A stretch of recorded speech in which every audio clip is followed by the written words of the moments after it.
మహాగణాధిపతయే నమః. సదాశివసమారంభాం శంకరాచార్యమధ్యమాం అస్మదాచార్యపర్యంతాం వందే గురుపరంపరాం. శ్రీమాత్రే నమః.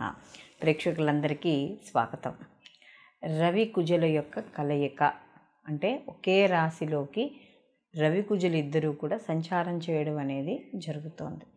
ఇది మనకి ఏదైతే ఫిబ్రవరి 5వ తారీఖు వరకు కుజుడు మనకి ధనుస్సు రాశిలో ఉండి తదనంతరం మకరంలోకి ఈయన ప్రవేశించడం అనేది జరుగుతుంది.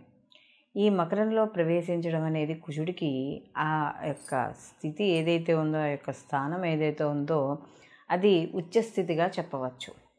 అయితే కుజుడికి అక్కడ శనికి ఇద్దరూ కూడా శత్రువులు, మిత్రక్షేత్రం అయితే ఏమీ కాదు. ఇదే సమయంలో అక్కడ ఆల్రెడీ రవి సంచరిస్తూనే ఉన్నాడు మకరంలో. అయితే ఇక్కడ రవి కుజులు ఇద్దరూ కూడా మనకి మకర రాశిలో సంచారం చేయడం అనేది జరుగుతోంది. సహజంగా రవి కుజులిద్దరూ కూడా మిత్రులైన కుజుడికి ఉచ్చక్షేత్రం అయినా కూడా మనకి అక్కడ చూసుకున్నప్పుడు రవి కుజులు ఇద్దరికీ కూడా మనకి ఒకే నక్షత్రంలో ఏమీ ఇద్దరూ సంచారం చేయడం అనేది జరగట్ల, విడివిడిగానే ఉన్నారు మనకి. కానీ ఒకే రాశిలో అంటే వాళ్ళకి ఇప్పుడు కుజుడు వేరే నక్షత్రంలో సంచారం చేస్తుంటే రవి వేరే నక్షత్రంలో సంచారం చేయడం అనేది జరుగుతుంది. కానీ ఇద్దరూ ఒకే నక్షత్రం మీద అయితే సంచారం అనేది జరగట్లేదు, కానీ ఒకే రాశిలో ఉన్నారు, శత్రుక్షేత్రంలో ఉన్నారు. కాబట్టి కాస్త ఫలితాలు ఎలా ఉంటాయనేది తెలుసుకునే ముందర అసలు కారకత్వాలు కానీ చూసుకుంటే రవి ఆత్మకారకుడు, అంటే తండ్రికి సంబంధించిన వాడు. అలాగే రవి గవర్నమెంట్ ఉద్యోగస్తులు, రాజకీయాలు, ఎక్కువగా విల్ పవర్ అంటే ఏదైనా ఒక క్రమబద్ధీకరణ, ఒక పని చేయాలన్నప్పుడు ఒక రకమైన ఏదో రకంగానే ఆ పనిని సమయానికి చేసుకోవడం. అలాగే అహంకారం, మామూలుగా మనం చూసుకున్నప్పుడు కూడా జ్యోతిష శాస్త్రంలో రవిని రాజుగా చెప్పడం అనేది జరుగుతుంది. అలాగే ఇక్కడ కుజుడు కానీ చూసుకున్నప్పుడు సైన్యాధ్యక్షుడు, అంటే రవి ఏదైతే ఆర్డర్ వేస్తాడో దాన్ని కుజుడు ఇంప్లిమెంట్ చేస్తాడు. కాబట్టి సహజంగా ఈ యొక్క కుజుడు సైన్యాధ్యక్షుడు కాబట్టి ఎక్కువగా కోపము, క్రోధము, అలాగే యుద్ధానికి సంసిద్ధమైన వాడిలా ఎప్పుడు ఉండడము, ఇలాంటివన్నీ కూడా కనబడుతూ ఉంటాయి. అలాగే ఈ రెండూ కూడా మనం చూసుకున్నప్పుడు ఈ యొక్క రవి కుజులు ఇద్దరూ కూడా అగ్నితత్వానికి సంబంధించిన వాళ్ళు. అంటే ఇద్దరూ కూడా చాలా వేడిగా, అంటే అగ్నితత్వానికి సంబంధించినప్పుడు ఎలా ఉంటారంటే ఎప్పుడు కూడా ఒక అహంకారం, ఒక దర్పము ఇలా ఉండడం అనేది జరుగుతుంది. అలాంటి గ్రహాలు రెండు కూడా ఇక్కడ మనకి ఏమవుతున్నాయి అంటే ఈ యొక్క మకర రాశిలో సంచారం అనేది జరుగుతుంది. కాబట్టి మనకి ఈ సహజంగా ఈ రవి కుజులు ఇద్దరూ కూడా కలిసినప్పుడు ఎలా ఉంటుంది అంటే కుజుడు భూకారకుడు, అలాగే రవి అగ్నితత్వానికి సంబంధించిన వాడు, గవర్నమెంట్, రాజకీయాలు ఇలాంటివి. కాబట్టి ఎక్కువగా యుద్ధాలు, యాక్సిడెంట్లు, అగ్ని ప్రమాదాలు లేదా భూకంపాలు ఇలాంటివన్నీ కూడా జరిగే అవకాశం అనేది ఎక్కువగా కనపడుతుంది. అంటే అలాంటి ఛాయలు కాస్త ఎక్కువగా కనిపిస్తాయి. కాబట్టి ఈ సమయంలో అంటే ఈ కుజురవులు ఇద్దరు ఏదైతే ఉన్నారో ఈ నిడివి ఈ 8 రోజులు, అంటే ఇంచుమించు మనకి ఈ ఫిబ్రవరి 6వ తారీఖు నుండి మనకి ఫిబ్రవరి 14వ తారీఖు వరకు ఈ యొక్క వీళ్ళు ఏదైతే నిడివి ఉందో ఈ సమయంలో ఎటువంటి ఫలితాలు ఉంటాయి ఈ యొక్క ద్వాదశ రాశుల వారికి అనే విషయాన్ని తెలుసుకుందాం. ధనుస్సు రాశి వారికి కానీ చూసుకుంటున్నప్పుడు ఈ రవి కుజుల యొక్క కలయిక ద్వితీయ స్థానంలో జరుగుతుంది. అయితే ఈ ద్వితీయ స్థానంలో సంచారం వల్ల ఏమవుతుంది అంటే వీళ్ళకి ఆర్థిక, అంటే మనకి వాక్స్థానంలోను ధనస్థానంలోను కుజుడు ఉచ్చను పొంది ఉన్నాడు. ఈ సమయంలో ఏదైతే కుజుడు ఉచ్చ పొంది ఉన్నాడో ఈ సమయంలో మీరు ఏదైనా మధ్యవర్తిత్వానికి వెళ్ళినా, లేకపోతే ఏదైనా ఒక డిబేట్లో పాల్గొన్నా, ఏదైనా ఉన్న మీ వాగ్దాటికి ఎవరూ మిమ్మల్ని ఎదిరించలేరనమాట. అంటే మీరు ఏదైనా సరే మంచి వాదనలైనా సరే వేసి అక్కడ మీరు వెళ్ళిన చోట గెలవడం అనేది జరుగుతుంది. అలాగే ధనపరంగా చూసుకున్నప్పుడు వీళ్ళకి ద్వితీయ స్థానంలో రవి కుజుడి యొక్క కలయిక గోచార ప్రకారంగా చూసుకున్నప్పుడు వీళ్ళకి కొద్దిగా వ్యతిరేక ఫలితాలను ఇస్తున్నా. అంటే ఆరోగ్యపరంగా శిరోవేదన, లేకపోతే ఇక్కడ కాస్త అకాల భోజనము, అంటే సమయానికి భోజనం చేయలేకపోవడం, ఇలాంటివి కనబడుతున్నా కూడా ఆర్థిక పరంగా అంటే కుటుంబ పరంగా వీళ్ళకి అంటే ఇక్కడ వ్యయాధిపతి వచ్చే కుజుడు వీళ్ళకి ద్వితీయ స్థానంలో ఉచ్చక్షేత్రంలో పొంది ఉన్నాడు. కాబట్టి వీళ్ళకి వ్యయాధిపతి కూడా అయ్యాడు కదా.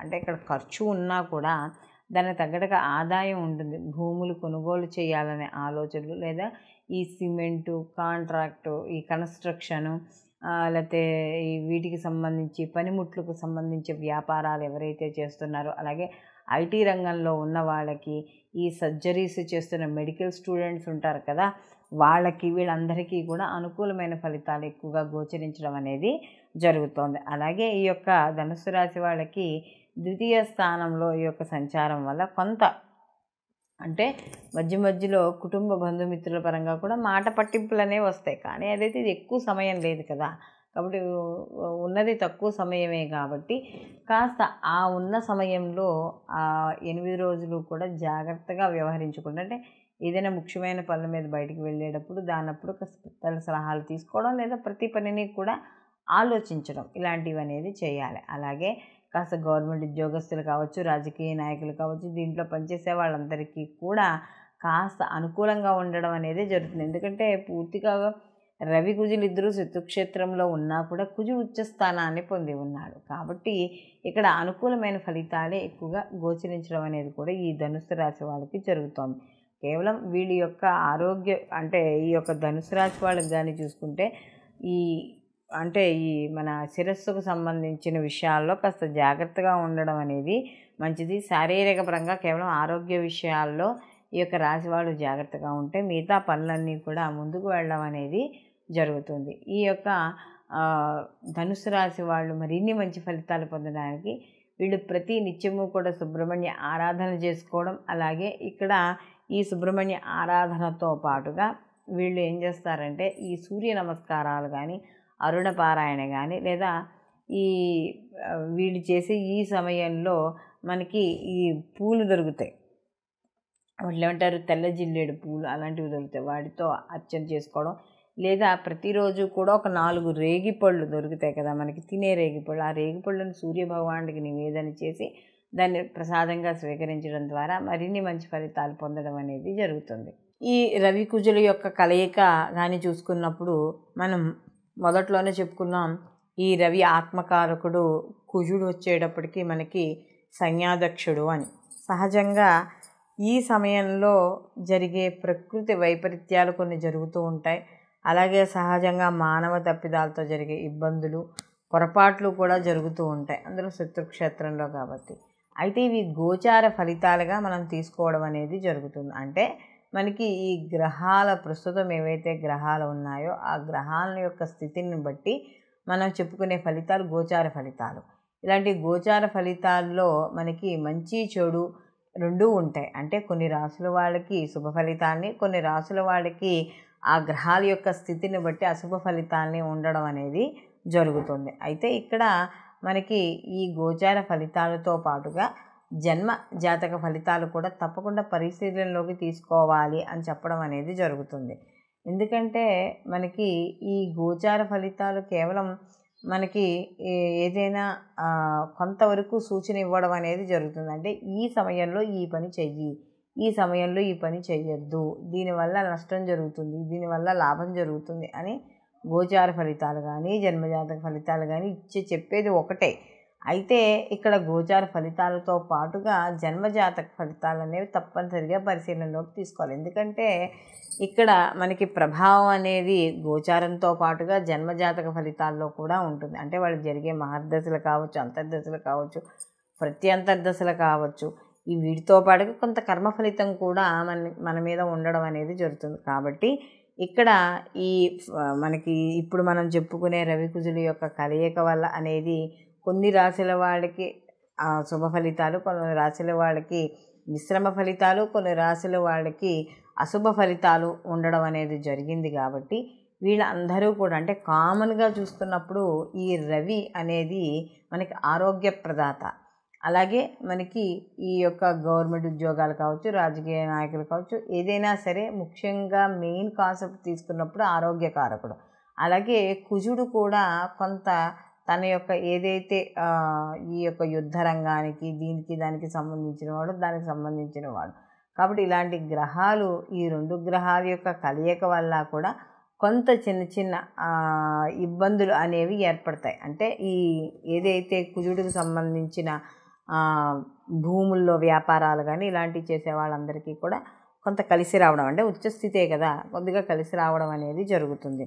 కాబట్టి మనము ఈ గోచార ఫలితాలతో పాటు జన్మజాతక ఫలితాలు కూడా అందుకనే పూర్తిగా ఎప్పుడైతే తెలుస్తాయో దాన్ని బట్టి మనకి శుభ ఫలితాలు, అంటే ఆ వ్యక్తి జాతకస్తుడు ఎవరైతే ఉన్నాడో ఆ జాతకస్తుడు ఆ సంపూర్ణ ఫలితాన్ని పొందడం. అందులోనూ ఇండివిజువల్ జాతకం చూపించుకున్నప్పుడు ఏమవుతుంది అంటే ఈ గోచారము మరియు ఈ యొక్క జన్మజాతకము 2 క్లబ్ చేసి చూడడం వల్ల జ్యోతిష్యుడు మీకు కరెక్ట్ రెమెడీ చెప్పడం అనేది జరుగుతుంది. అంటే కరెక్ట్గా పరిష్కార మార్గాలు చెప్పడం ద్వారా మీరు ఏవైతే ప్రయత్నాలు చేస్తున్నారో కార్యక్రమాల కోసం అవన్నీ సరియైన సమయానికి మీరు పొందడం అనేది జరుగుతుంది. సర్వేజన సుఖినో భవంతు. లోకా సంస్థ సుఖినో భవంతు.